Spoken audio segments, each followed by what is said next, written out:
Welcome to Financial Ginger. I'm your host, Jacob Johnson. And today in insurance news, flood insurance update. The National Federal Insurance Program for Flood Insurance, NFIP, expired on January 30th at midnight. Basically what that means is, just like everything else, the government's shut down and they are not allowing you to write new flood insurance. You can't get policies. You can't pay for policies. You can't make changes to your policy until they get funded again. So if you need flood insurance, thankfully in July of 2022, the government changed the laws and private insurance companies can now offer flood insurance. I've been offering flood insurance for almost 4 years since it became a thing. So if you need flood insurance by your mortgage or something and you're not able to get it through the federal program, private insurance is usually cheaper anyways. So hit me up, leave a comment, thefinancialginger@gmail.com. I'll be happy to get quotes for you.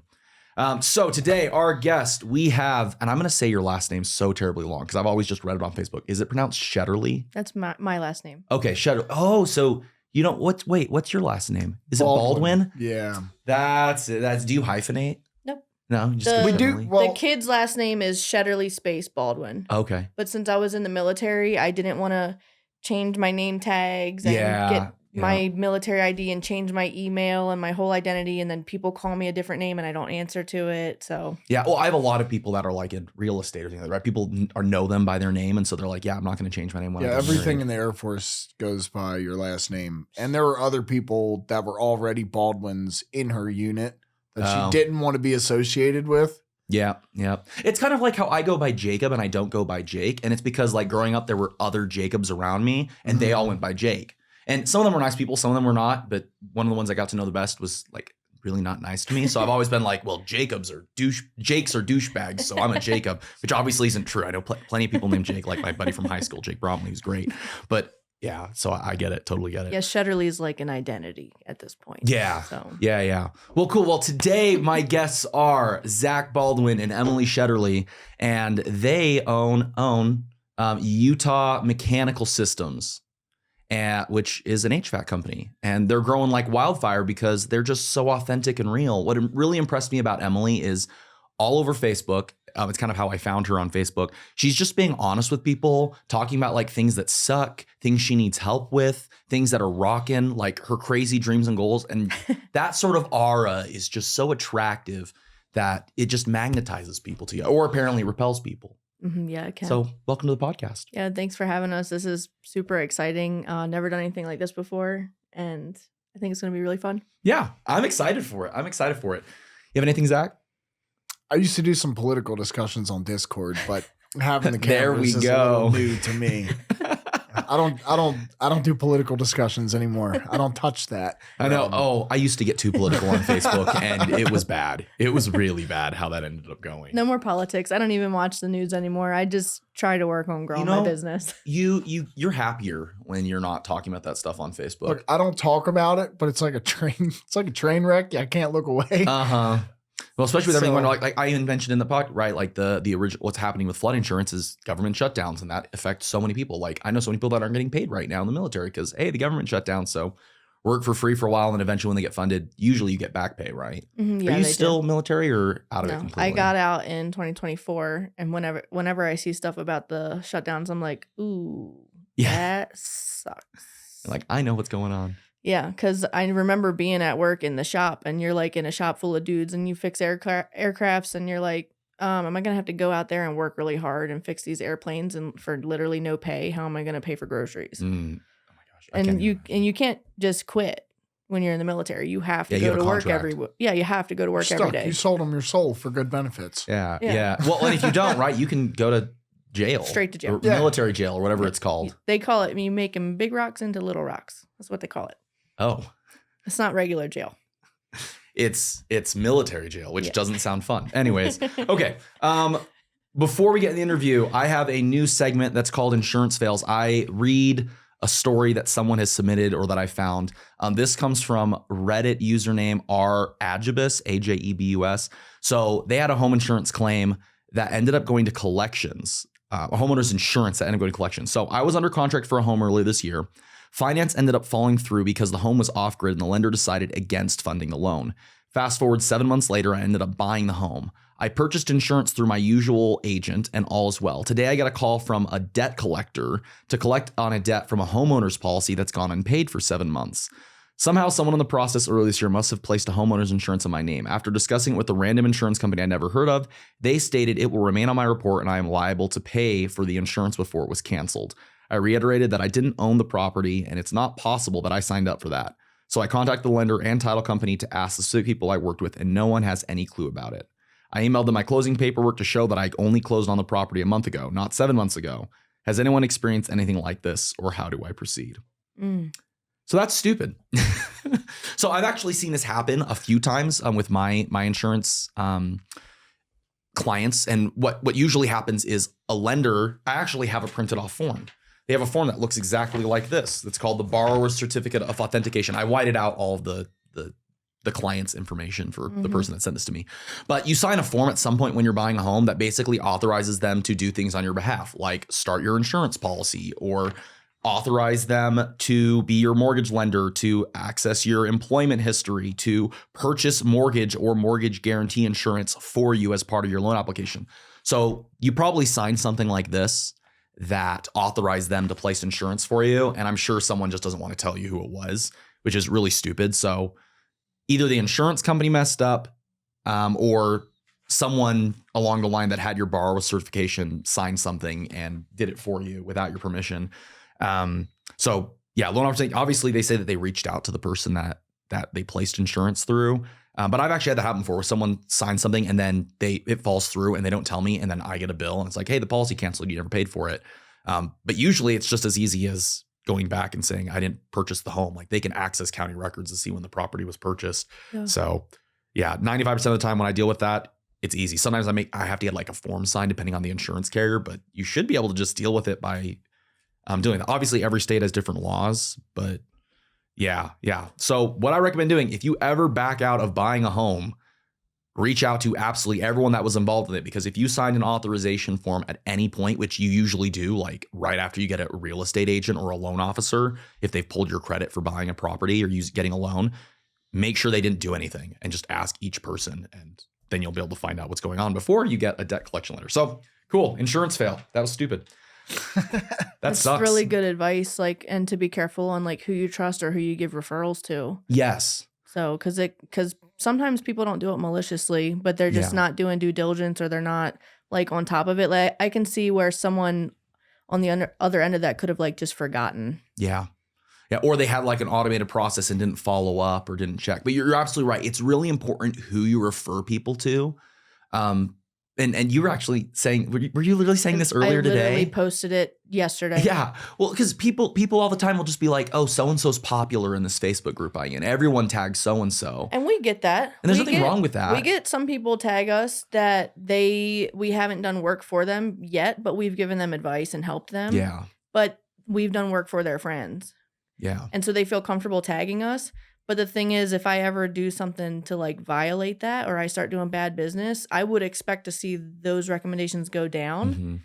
And I'm not seeing that for some people. I'm like, how is this person still getting recommended? And everyone just kind of pretends like everything's okay when you're in person in the networking groups. And then everyone just secretly decides like, oh, don't use that person because we know that they kind of secretly suck. Yeah. Yeah. And it's like, why would you even recommend them anymore? If you don't use them, or you haven't talked to them or gotten advice from them. Like I work with a lot of real estate agents, right? Naturally working in the insurance realm. Tons of real estate agents are referring me or whatnot.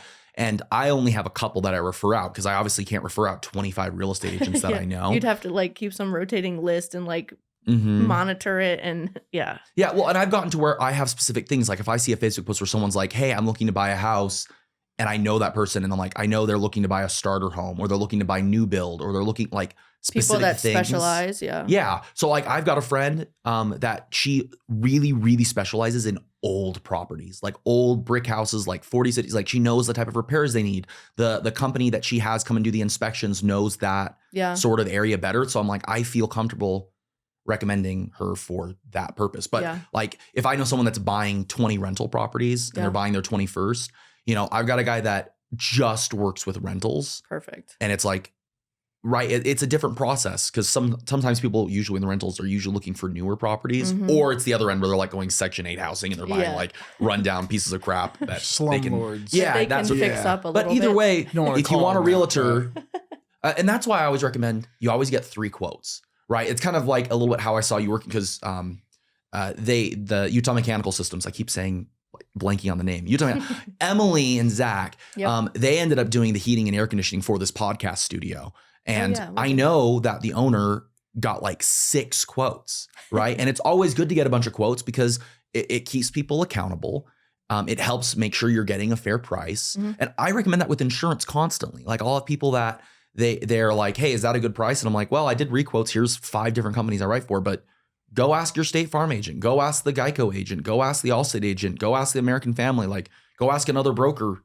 What's going to happen? Worst case, you're going to get better insurance rates. Yeah. Like, sometimes there's more to it than the cheapest price too. Yeah. So when I do my sales consultations, I just say like, what questions do you have? What questions do you have? And I keep saying, okay, what questions do you have? What are you wondering about?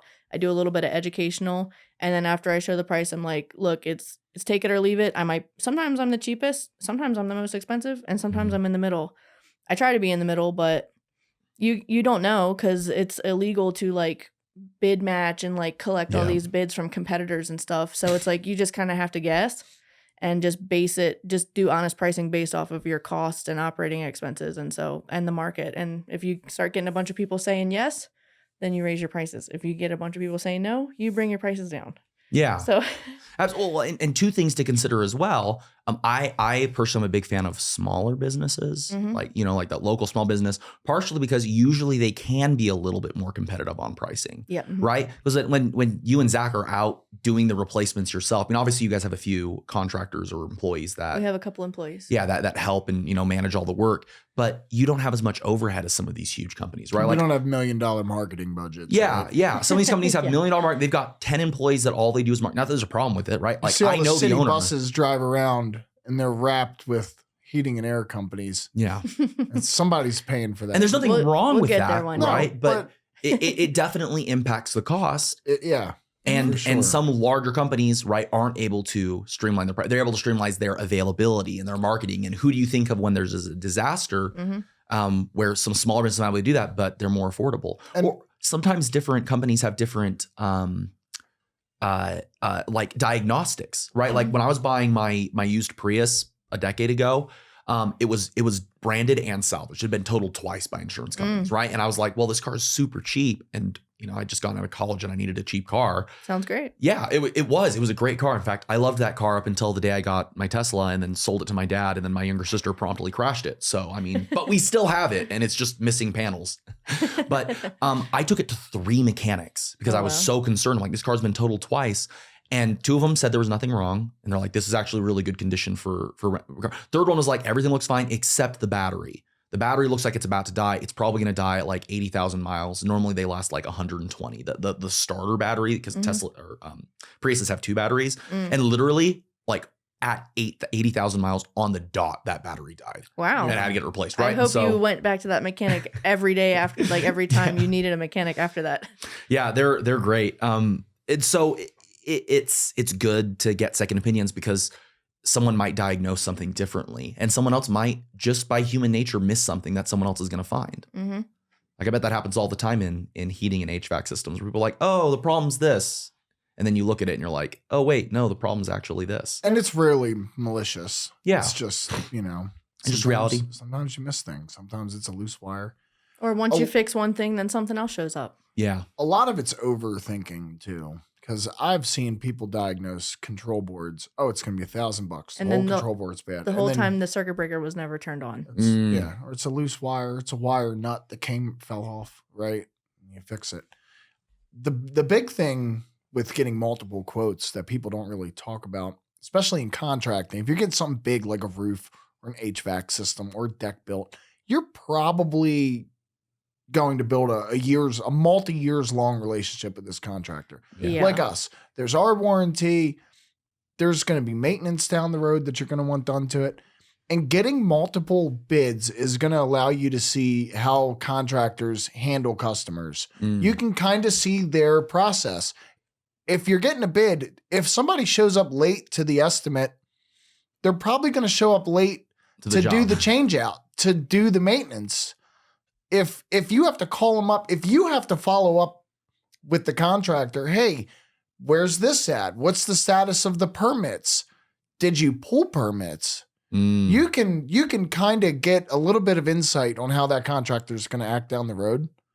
And same thing with writing policies for insurance. Like, and you don't know what's good or bad until you experience it a few times. So yeah, definitely get multiple quotes. And it's not just about price. It's not just about price. It's about coverages. Well, that's a promise I made on one of my earlier podcast episodes. I'm like, if you get an insurance quote from me, not only are you going to get like my pricing that I found, but I'm also going to, if you send me a copy of your current policy, give you coverage gaps. Like, hey, 60% of denied claims in Utah are related to buried utility lines and water and sewage backup, which most people, when they hear what those are in detail, which I won't go into now, they just assume that that's part of normal homeowners insurance. But I'm like, no, it's not for this reason. And for this reason, they're separate policy coverages you have to purchase extra. Or people just assume like flood and earthquake. Well, shouldn't home insurance cover that? Like, well, flood insurance up until a few years ago, you could only get through the government.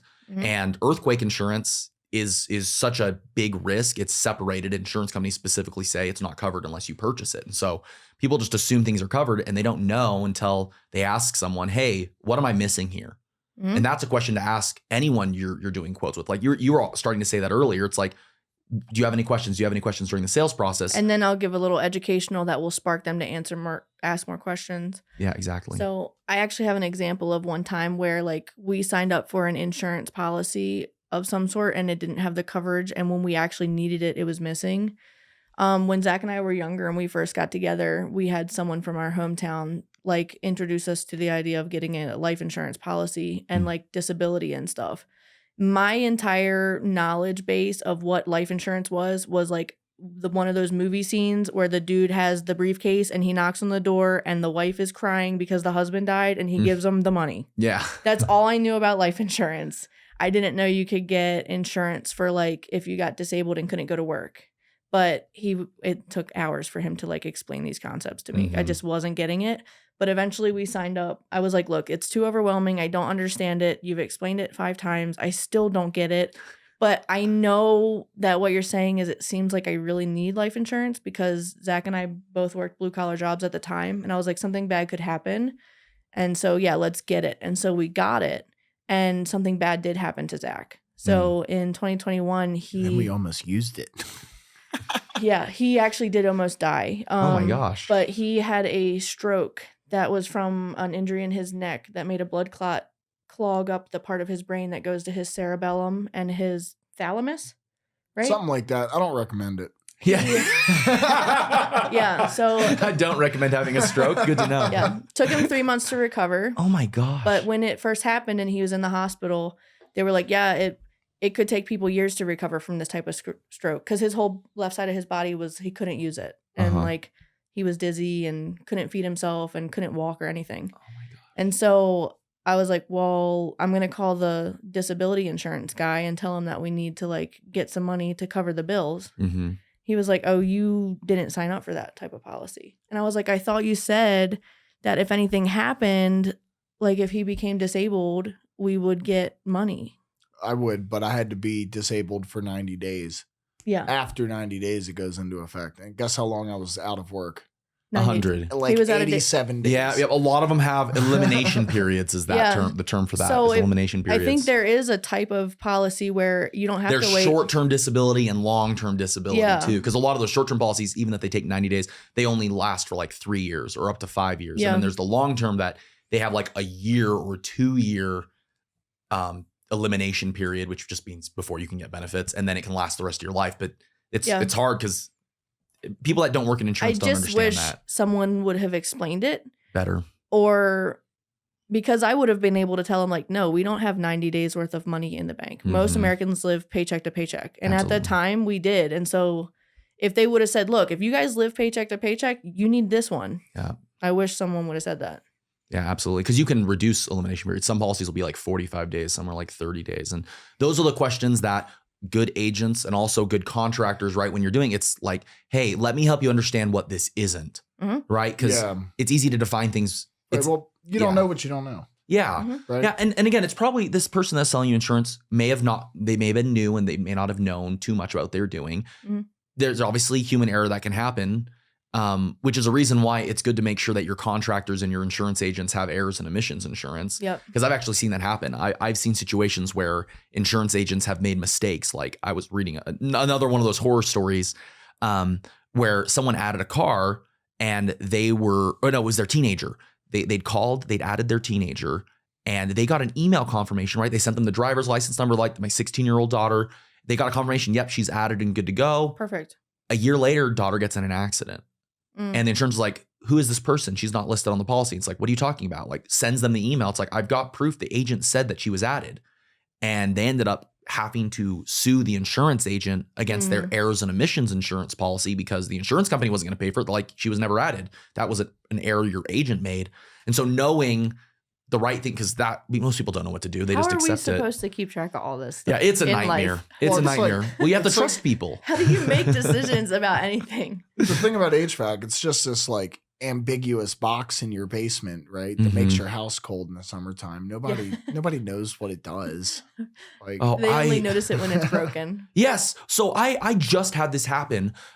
New build home, by the way, and I had a property inspection, I and it already just know got where this missed. is going. Did you see my post about it? No, So I just hear the story every my day. HVAC system, the exterior part that goes to the middle, there's a copper line that runs all the way right for the refrigerant or coolant or whatever it's called, and it's pressurized. Well, literally the entire thing is wrapped in like a black, right, to like help it insulation. There is one part like 3 inches wide that wasn't wrapped in insulation, and it was bent and kinked in the middle. And so our AC was working fine. Like it was getting, but like certain, like the extremities of the house, like the parts that are farthest away from the actual HVAC system weren't cooling down. Can't believe it was working with a kink like that. I was shocked that it was too.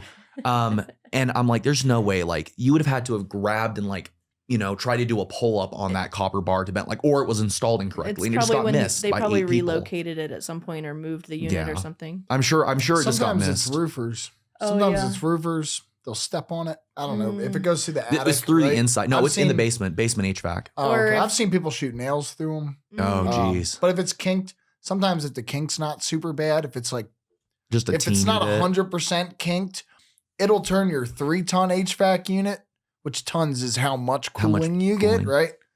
So it'll turn that into like a 2-ton or a 1.5 ton. So it'll kind of work, Yeah. but for like a smaller home, right? Like Yeah. like a trailer, Yeah. and then your unit's just struggling. And So it's good that you found that, though. Yeah, I mean, I'm before glad the unit too. died, right? Because that could have turned into a $4,000 or $5,000 Full system failure, unit. yeah. Exactly. Yeah, well, and here's the other thing that happened, and I won't name companies because I tried to talk to them about it and whatever, right? It was a new build.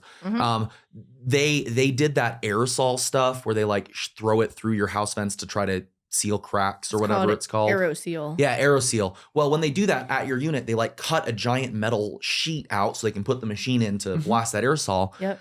Well, they put it back on. You're supposed, my understanding, and please tell me where I'm wrong on this because I don't know. We'll don't tell know you, don't jack worry. shit about anything HVAC related. We'll tell I you. work with computers and numbers. I don't work with my hands unless I'm planting seeds, which is not nearly anyways. After you do that, you're supposed to put the sheet back on.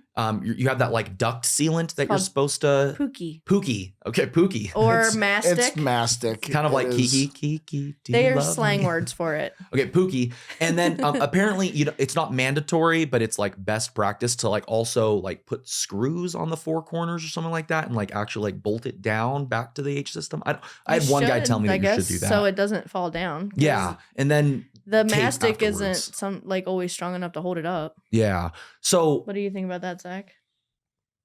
You Yeah. need to put screws in it? Yeah, you screw the metal patch back on. well, so my metal patch was just taped on. That metal tape. There was no Pookie or duct sealant, whatever it's called, and there was no patches. And so the heating wasn't working this winter very well. Like it was working enough, but not like efficiently. Like there's 2 rooms upstairs that just like were always 10 degrees colder than the rest of the house. You go down there and the patch fell off. Well, the It was just patch, blowing yes, hot it was air into the blowing hot basement? air into the basement, Yeah. and it's like you've got to be kidding me. And there's it's clear, like literally, there's just a piece of tape on it. That's it, Yeah. or it's duct tape, but it's obviously it's not meant to hold up the weight of it. And what they think happened, the company that came and fixed it, was that they just put the tape on, which was incorrect. And when I first moved in, no problem because it was summer. The heating system wasn't on, blowing pressure the against heat that. melted the tape. Then the heat comes on the first, and that doesn't make it not work because it was working the first winter we were in there. Yeah. But then when it contracts, when you've got cold air blowing through the Yeah. system again in the summer, that after that first heating and cooling, it Yeah. would have popped off. And then we wouldn't have noticed it until winter when it was a problem. So we're not going to notice that that's a problem for a year and a half after the home is built. That's why It's- they don't use tape to seal up all the joints on the ductwork when they build a house. That's why they use something like mastic. Yeah, mastic, Pookie. I'm going to call it Pookie. Love it. What's called- the yeah. other word for it? There's a third one that's really popular. I don't know. Other than sealant. It's just duct sealant. Yeah. Yeah. Duck mastic. seal, Duct seal. mastic, pookie. Yeah. Cool. Okay. So question that I want to ask. Yeah. I want a little bit of background about like your guys' company and how it came to be. Not too much of like story, but like what was going wrong in the industry that made you need to fix it and start your business? I can speak to this. Hell yeah. So,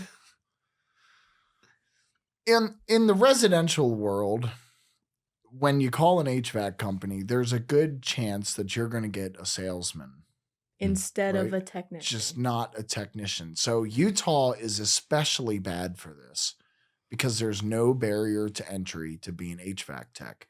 If you want to work on natural gas fired appliances, you need an RMGA certification, which is the Rocky Mountain Gas Association. Mhm.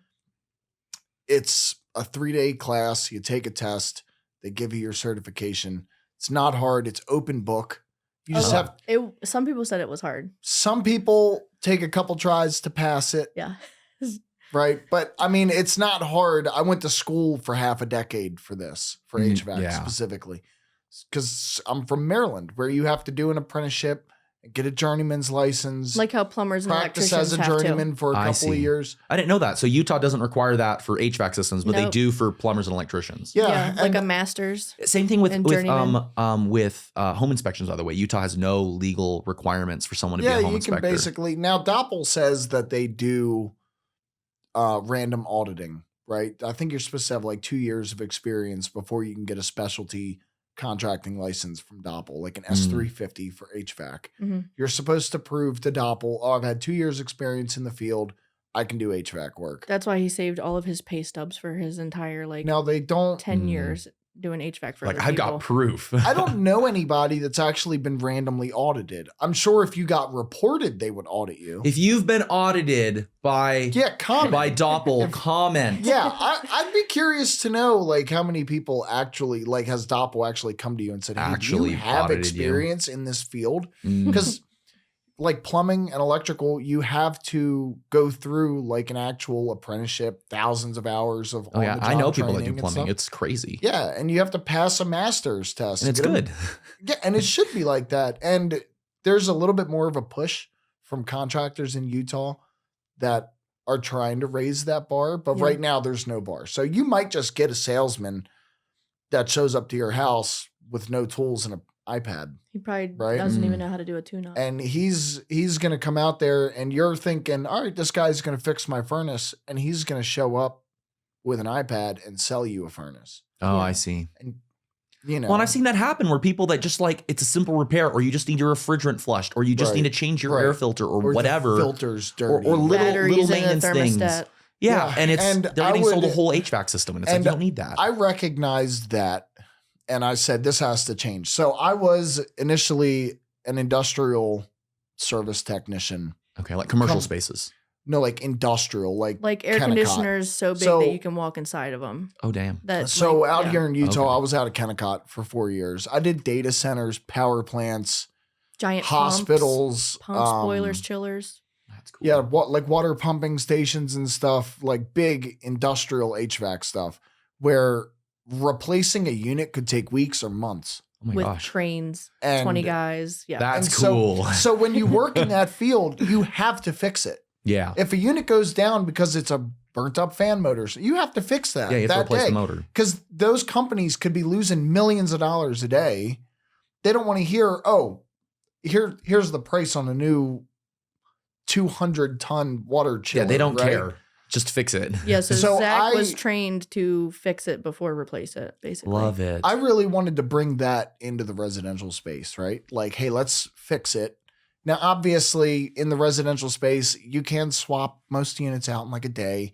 So there Yeah. is a conversation to be had. Like, this repair is actually going to cost you 2/3 of the cost of a new unit, hmm but a new unit is going to come with a new warranty, Mm-hmm. and you're not going to have a repaired old unit. hmm We're almost there. So sometimes there's a conversation to be Yeah. had. But you educate the But- client and let them make a decision. Exactly. You're not trying to force them. This is the offer right options, choice. But I show up a trained Yes. technician with tools ready to fix it no matter what the problem is. hmm And I'm not a salesman. I'm actually pretty sales adverse, We're working on it. right? Dude, I hate sales. And I'm honest. And my Everything job is is sales. sales. Let's be honest. Everything is sales. That's what you do. Yeah, everything is sales. Convincing right? your toddler Yeah. to eat their broccoli.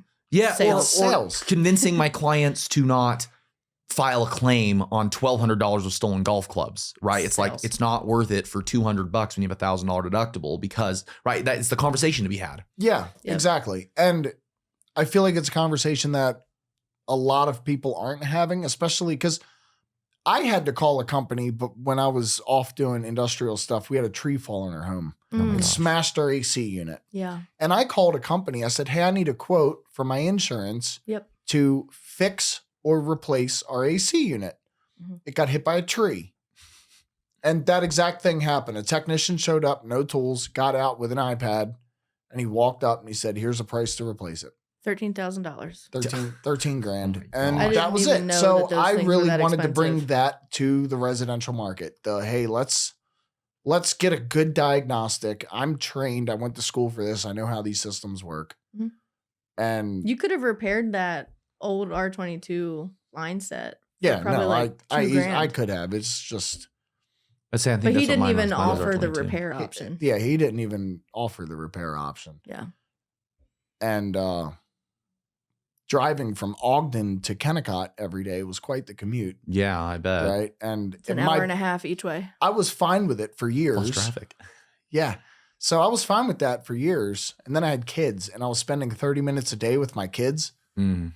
He didn't even And- see him in the morning, and he would see him for 30 minutes at night before bed. Yeah. So I just kind of had enough of it and I quit and started my own company. Wow. Well, we started our own company after she got out of the Air Force, right? I So love it. yeah, it was a pretty rushed decision, but But it's been working out. How long ago was that?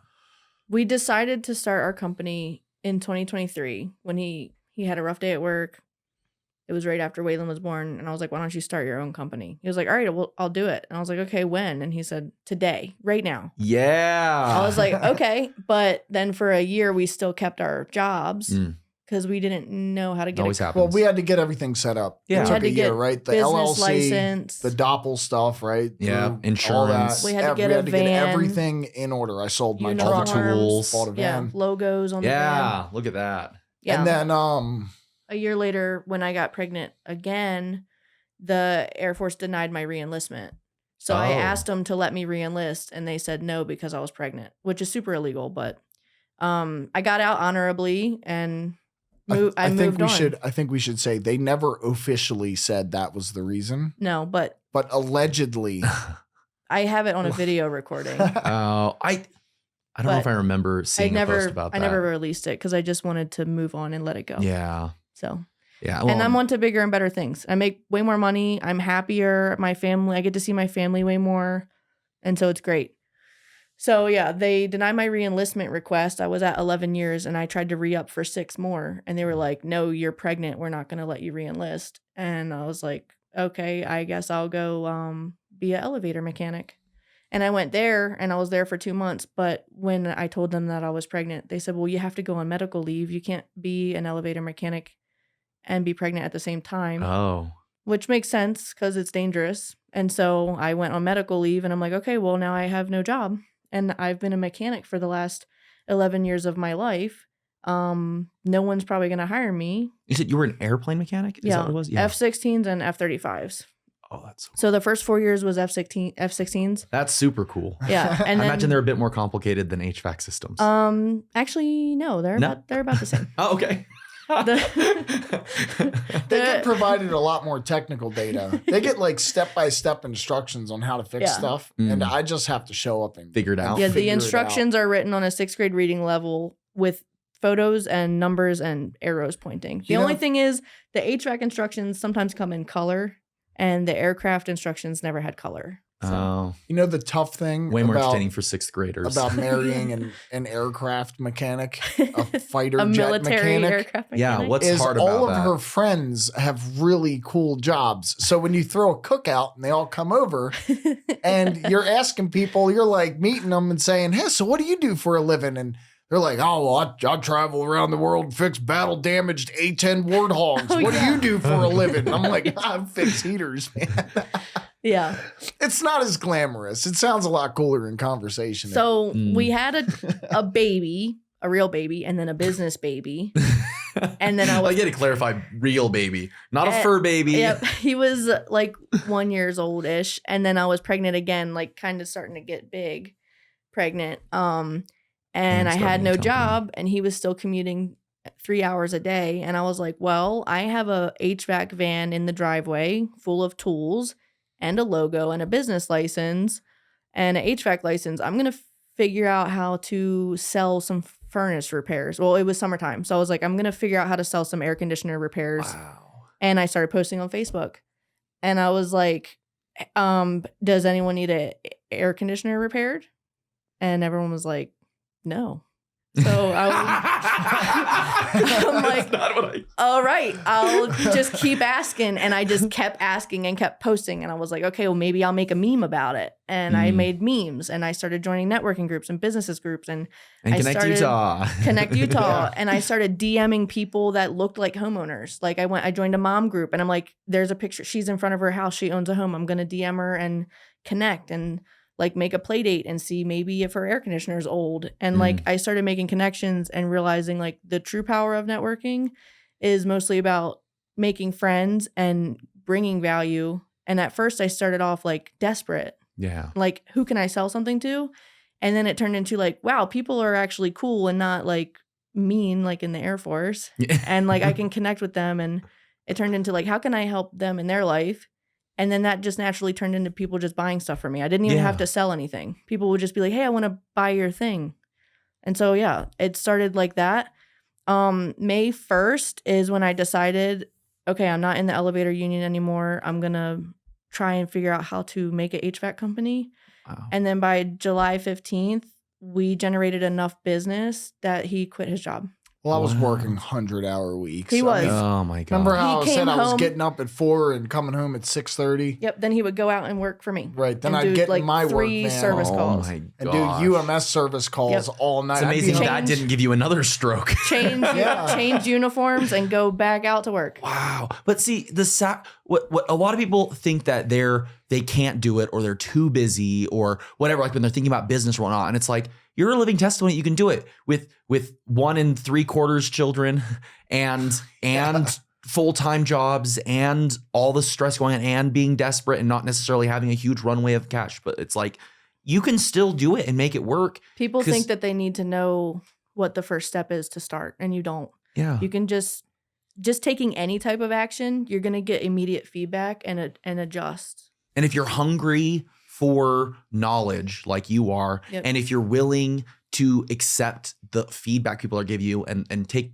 bad feedback with a grain of salt, like what's the truth that I'm being told here, you're going to progress a lot faster than someone who thinks they need it to be perfect before they can take action. Sometimes you'll never take action. Sometimes feedback is, if it's like overly critical, sometimes it's like a egotistical projection. Yeah. Like they have their own issues and you're not actually doing anything wrong, or they're like jealous or something. So being able to like take what they're saying and say, okay, I know why they said that. This is the action I did that prompted them to have that sort of feeling to give me that feedback.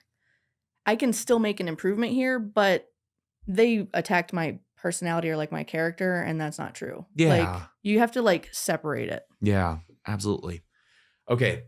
This has been on my mind since I've seen some of your early Facebook posts.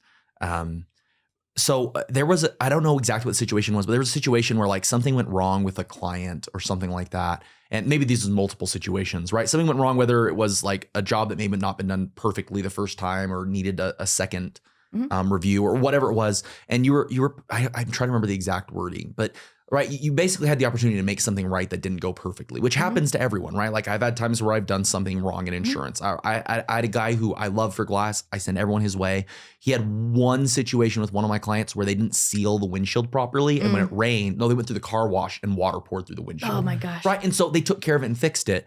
But I was impressed by like your honesty to just say, hey, guess what? I'm imperfect. I make mistakes, but you bet your ass I'm going to make it right. I think the contractors that shy away from that or purposely say that they're perfect all the time are hiding things, very bad things. I don't know. I learned a lot of ownership in the military. If those aircraft parts were sometimes $33,000. Oh my gosh. I had them in my hand. I've dropped a couple on the ground. It doesn't work anymore. It's broken. You need a new one. A new one shows up and it doesn't attack your paycheck, but you're going to get in big trouble if you don't tell the people above you like what actually happened. They need to figure out if you're doing something bad on purpose or if it was an accident. Brutal honesty. I got used to telling people like I made a big mistake. I made a $33,000 mistake. Sorry, I'm getting better. Well, it's easy to do when it's someone else's budget. Yeah, the military has a very big budget. Yeah, naturally. As a small business owner, I mean, it's a harder pill to swallow, but it's still, it's the right thing to do. If a customer calls you and says, this isn't right. Yep. Fix it. Right? Or like the roof. Tell them about the roof recently. Oh, yeah. So I have a big 32 honesty moment extension ladder. Yeah. I don't think I didn't post about this or anything, but I was setting up a big extension ladder to get way up on this roof. Lady's AC unit was on the roof. Not a problem. I carry a ladder for that. But the ground was like super wet and muddy and slippery where I was setting the ladder up. So I was on my knees and I'm trying to like get the spiky part of the feet to spike into the ground there, right? So I'm lifting the ladder up and spiking the feet in. These are technical terms. As I'm lifting the ladder up, the ladder goes shoop off the roof. And it's all the way extended. So it's way out there. There's no stopping it, right? So it's extra heavy because it's fully extended. Yeah. Yeah. 30 so it's feet, smashed 50 feet. into the overhang for their front door. Boom. And I sent her photos of it. I said, hey, look, we busted the corner of their roof right here. And she didn't question anybody. She didn't even like call or ask how it happened. She was like, hey, there'll be a roofer there Monday. This was Friday evening. Wow. They were like, we have to run it through the home warranty. I was like, nope, it's covered under us. We have a general contracting license. You already approved us to do the work. We're going to also fix it. It's all through us. Don't worry about it. We're just going to fix it. No, the customer didn't have to call anybody or schedule a roofer and like wait to get reimbursed. Because a lot of people like to do that. Oh, just get it fixed and send me the bill and then we'll pay you back. Yeah. Within 10 minutes of him sending me the photo of the shingles that were damaged, I had someone on the schedule for Monday. Yeah, just fix it. I love it.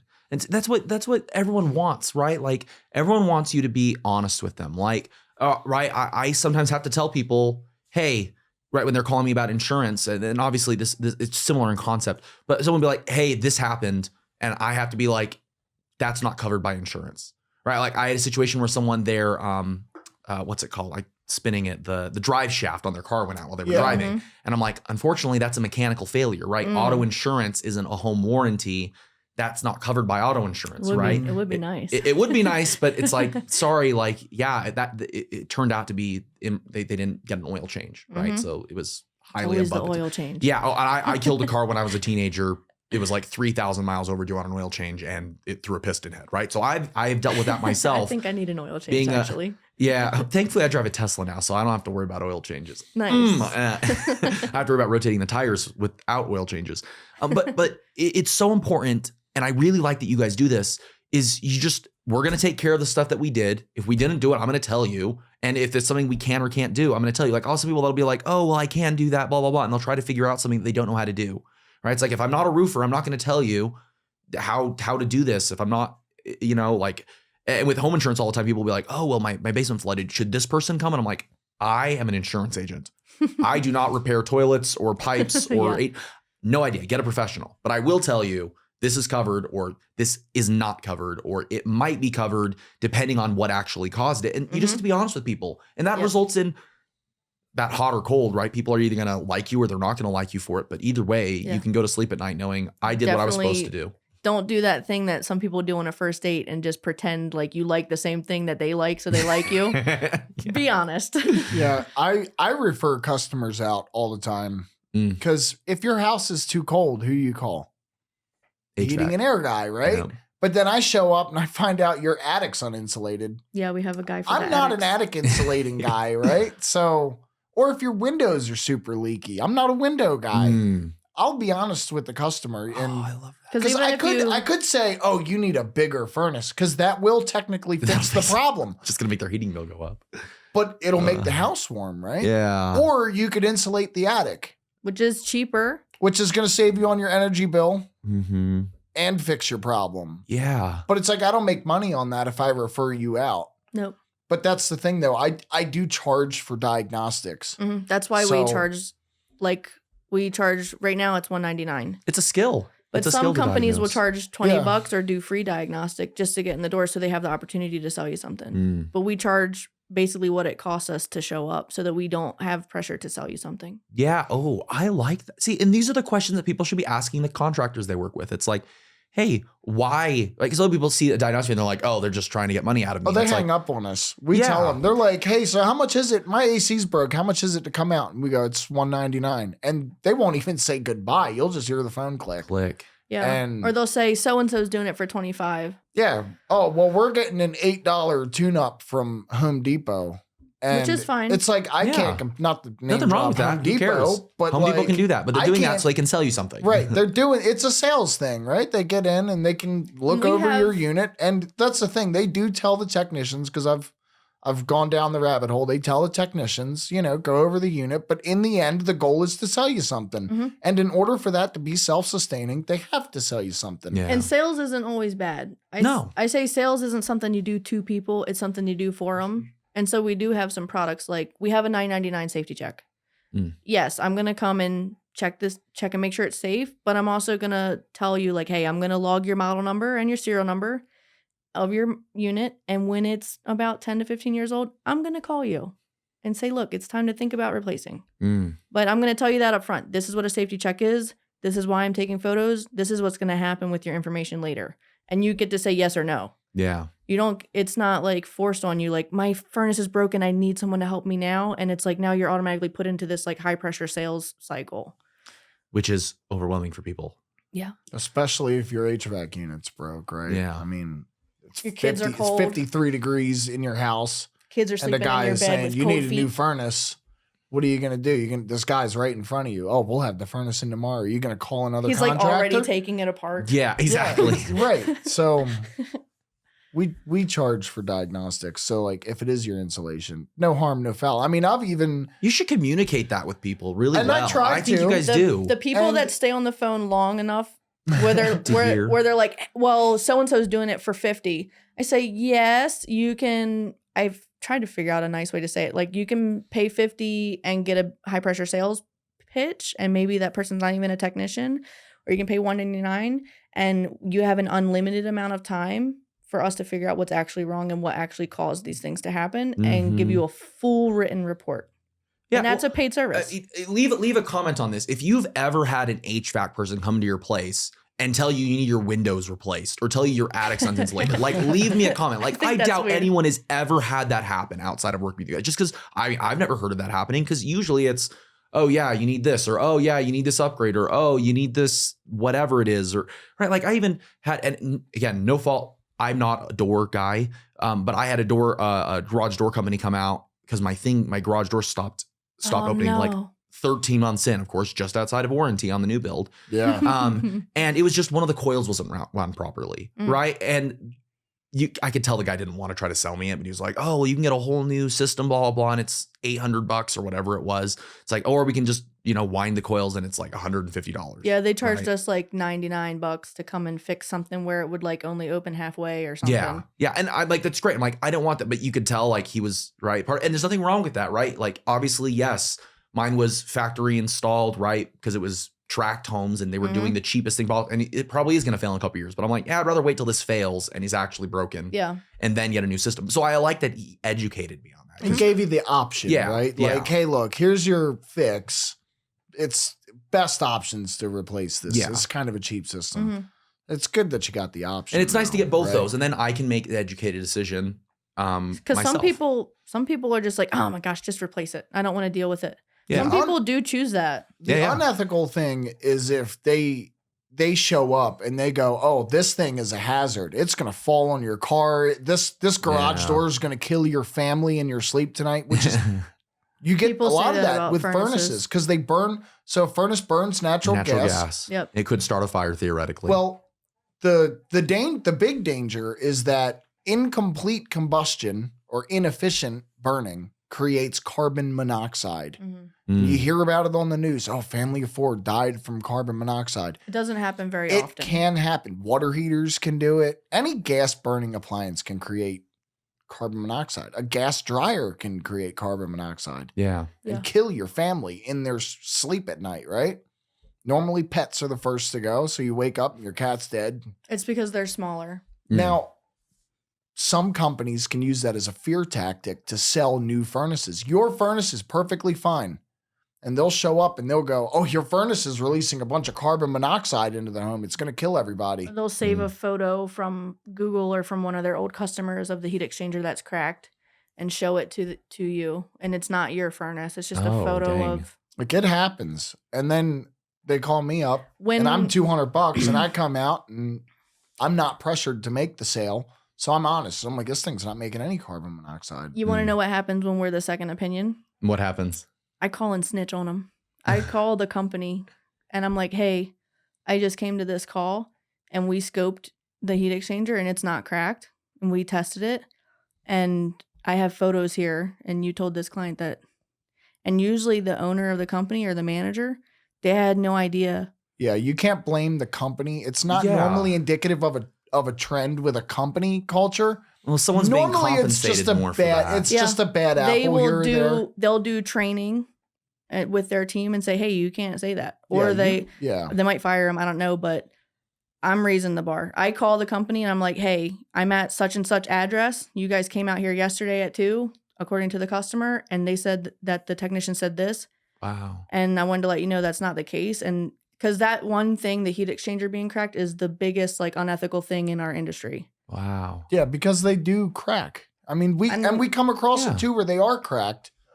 Generally, for them to release carbon monoxide, they need to be plugged. They're getting poor airflow. And for them to be releasing carbon monoxide into the home, they need to be catastrophically failed. That's why it doesn't happen very often. It doesn't happen very often. Yeah, don't be that scared. But it can still happen. We do find cracks, and generally they're like micro cracks, and they're indicative of spreading. So if we find a crack, once you see anything at all, you have to replace the furnace. I have to condemn that furnace. So I see. Like so legally. I have to disable it, shut the gas off, turn the switch off on the furnace. It's off now. It does not burn gas anymore. Mm-hmm. And basically red tag it, right? Because I found a failed heat exchanger or I found carbon monoxide or something. So a pretty good sign of a lying technician is they say it's putting carbon monoxide into the home, but they don't disable the furnace. Yes. Because you're liable. If legally, you show up, have to. If you show up and you say, hey, this furnace is unsafe, it's putting carbon monoxide into the home, but you don't shut it off, you can be held liable. Somebody could sue you like a wrongful death lawsuit. Or if they give you a really long math equation and they're measuring the carbon monoxide coming out of the vents and they're like, oh, you have to do all this math. It's like reading 0.01. Any carbon monoxide in your home is too much. Yeah. There should be 0. It should be 0. Just like outside. It should be 0. But if they're taking like a 0.001 reading and like doing a bunch of math to make it like a 4. Oh. That's what my last customer was. And I lost the sale. I lost a sale on 2 furnaces and 2 air conditioners because I went there and he told me that the other technician from another company was carbon monoxide or whatever. And I gave him the quote. I was like, look, here's the quote for 2 ACs and 2 furnaces because his house is so big he has 2. He has 2. He has 2. And I was like, look, Zach's going to be here in an hour. Or it was Nate or someone. It was you. It was me. It was Zach. Zach was like, there's no carbon monoxide. I went out there. I scoped the inside of Wow. the furnace. I went through the furnace with a borescope, and I couldn't see any failures in either furnace. Yep. I had a carbon monoxide detector, a super sensitive one. Walked down the whole house. It was 0. Yeah. The And whole time I so was I there. didn't make a sale that day, but probably gained a customer for life. Yeah, because they don't need it. Exactly. That's the sort of thing that I just love. If you don't follow Emily on Facebook, you should follow her on Facebook because her posts are entertaining. If you don't follow me, you'll see me eventually. And comedic relief and the realities of being a parent. And Yeah. it's wonderful. I love it. We are wrapping up on time. So Perfect. I want to let you guys pitch yourselves a little bit. If someone's listening to this and they're like, I need Utah Mechanical Systems to come check out my XYZ, how can people find you? They can just call our office. Google Google. Utah Mechanical Mechanical Systems. Systems. We'll put it in the podcast description too. We can get it we're afterwards. on Google. We're on Contact, Facebook. email, whatever you want. We should probably list our service area. So Yes. Where do you guys service? We serve from Spanish Fork all the way up to the Idaho border, from Wendover to Park City. Oh, wow. That's a very Even- big area. Even further, yeah. So anything really within like 90 minutes of South Ogden. And we have the capability to do some plumbing stuff as well. We partnered with another small plumbing company that we subcontract out and send out to our jobs until we're ready to bring our own plumbers in-house. So Yeah. It sounds like you guys might need a window guy eventually too. Yeah. Yep. And an insulator. yeah. Well, the good thing about networking is that we know a lot of these people personally. So you've got friends. referrals. I'm friends with a good insulator, and he did my house, right? Oh yeah. And the thing is I hired him to do my attic. Did a great job. His crew came in, they sealed everything up. They put like baffles in by the vents and all, and then they blew all the insulation. It was a great process. And now I refer him out to all my customers. So it's like, Yeah. if I need a contractor, I probably know a contractor. Well, that's why I love doing this podcast so much. Is it's an opportunity for me to introduce cool people to all the cool people that listen. And it's just fun and exciting because it's like, hey, these are people I've worked with. These are people that I've gotten to know and I appreciate and value. Obviously I have some solo episodes where I talk about, other finance and budget and insurance things and all that. But I just think it's super cool to network, right? It's just another way of networking. Cool people, meet cool people, talk about cool things, do cool things. And like you said, Emily, people are going to have to buy from you. Instead of, remember earlier, I was like, how are we supposed to keep track of all this stuff? I just have one rule for life is just to do good and be good and put out good, because I believe it comes back times 3. So I always moral check every decision. We have a list of values that our company runs each decision by. And at the top is faith and family. And it just goes down integrity and everything like that. So I just remember one thing, just do good and be good and you will get good. Yeah, I literally say that all the time. If you go back any of the last 5 episodes, all the time I'm saying, do good, be good, get good. Yeah. Like I say that constantly. Because that's the way to be. Yep. Wow. We should leave it there then. Yeah. Any last words? Thank you. Thanks everyone if you made it all the way through the video. Yeah, thanks for being on. It's been awesome. I appreciate you guys a lot. Yeah, thanks for having us.